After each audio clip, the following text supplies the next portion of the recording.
हम पूरे पटना के गरीबों से यही कहना चाहते हैं कि आप संगठित होकर के इसका प्रतिवाद करिए, स्मार्ट सिटी बने, गरीबों को वैकल्पिक व्यवस्था करके। अगर जब तक वैकल्पिक व्यवस्था नहीं होता है तब तक हम इसका कड़ा विरोध करेंगे। पटना के हड़ताली मोड़ दरोगा राय पथ के पास जो निःशुल्क आश्रय स्थल में रहने वाले जो लोग हैं वो लगातार हंगामा कर रहे थे और बगल में जो मछली मार्केट है वहाँ के भी लोग हैं। विधायक जी भी यहाँ पे पहुँचे। क्या कुछ तमाम लोगों की डिमांड है, क्या मांगे हैं, तमाम मुद्दों पे बात करेंगे, समझने की कोशिश करेंगे कि आखिर विधायक जी सत्यदेव राम जी, तमाम लोग से आप मिलने आए थे, हंगामा कर रहे थे, लोग परेशान हैं। इनका सीधे तौर पे आरोप है कि कई सालों से यहाँ पे रह रहे हैं, काफ़ी जिस प्रकार से सरकार व्यवहार कर रही है वो सही नहीं है। क्या कुछ जानकारी आप लिए इन लोगों से? ये जानकारी मुझे है पहले से कि ये लोग यहाँ 50 बरस से रहते आ रहे हैं।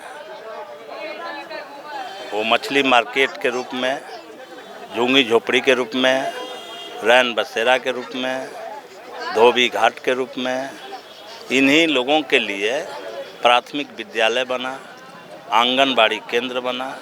तो एक तरह से ये लोग यहाँ के निवासी हो पूरे तौर पर, और यहीं से रह करके ये सैकड़ों परिवार है और हजारों में बच्चा बच्ची पत्नी मर्द मिल करके हैं। ये लोग अपना जीवन यापन करते आ रहे हैं, विभिन्न तरह के रोजगार करके जीवन करते आ रहे हैं। अब सरकार स्मार्ट सिटी के नाम पर गरीबों को उजाड़ रही है। हमने बहुत पहले जब स्मार्ट सिटी की बात आई थी तो हमने सदन में कह दिया था कि गरीबों को उजाड़ करके स्मार्ट सिटी नहीं बनेगा, और जो सरकार गरीबों को उजाड़ेगी तो हम उसका कड़ा विरोध करेंगे। इसी कारण आप यहाँ आए? हम इस कारण से हैं, और फिर यहाँ से हम विधानसभा में जाएंगे, फिर ये बात सब मुख्यमंत्री से करेंगे कि उनका योजना है वो बनावें, लेकिन जो गरीब यहाँ बसा है 50 बरस से, गुजरने नहीं दीजिएगा, उसको वैकल्पिक व्यवस्था करें। वैकल्पिक व्यवस्था करें। बगल में ही जमीन है, कोई एक आदमी, बड़ा आदमी, राजनेता, उप मुख्यमंत्री एकड़ में जमीन है वो अकेले कब्जा कर रही है। तो जो जमीन खाली है उसको कब्जा कर रहे हैं आप, और जो गरीब अपना जीवन बसर कर रहा है, और क्या है यहाँ जीवन बसर के अलावा क्या है? ये रैन बसेरा है, दिन भर लोग ठेला चला करके आके यहाँ सिर्फ आराम न करता है, और झोपड़ी में इतनी रूम बना करके लोग उसमें क्या करता है?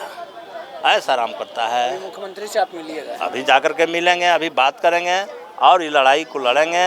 आपके चैनल के माध्यम से हम पूरे पटना के गरीबों से यही कहना चाहते हैं कि आप संगठित होकर के इसका प्रतिवाद करिए, साथ दीजिए।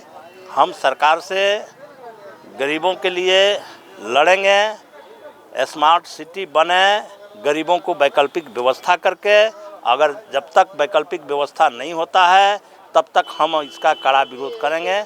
इसलिए सबको हम आमंत्रित करते हैं, गरीब लोगों को आमंत्रित करते हैं।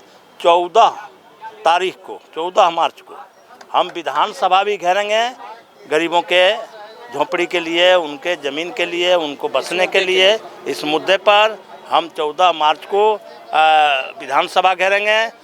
हम अंदर भी लड़ेंगे, रोड पर भी लड़ेंगे, और सभी गरीबों को हम आमंत्रित करते हैं कि सारे लोग इस लड़ाई में शामिल होइए और अपनी मांग को सरकार के सामने उठाइए। सीधे तौर पे तमाम जो यहाँ पे लोग हैं उनका सीधे तौर पे मांग है कि 50 सालों पे यहाँ पे रह रहे थे। माले के विधायक भी पहुंचे और उन्होंने सीधे तौर पे कहा कि इस पूरे मामले को लेके सीएम से मिलेंगे और सदन से लेके सड़क तक लड़ाई लड़ेंगे। और सीधे तौर पे कहा कि गरीब जनता जो 50 सालों से यहाँ पे रह रही है, अपना परिवार पालने का काम करती है, गरीब तबके के लोग यहाँ पे रहते हैं, उनके लिए नहीं तो वैकल्पिक व्यवस्था किया जाए। रोहित, NBC 24 पटना।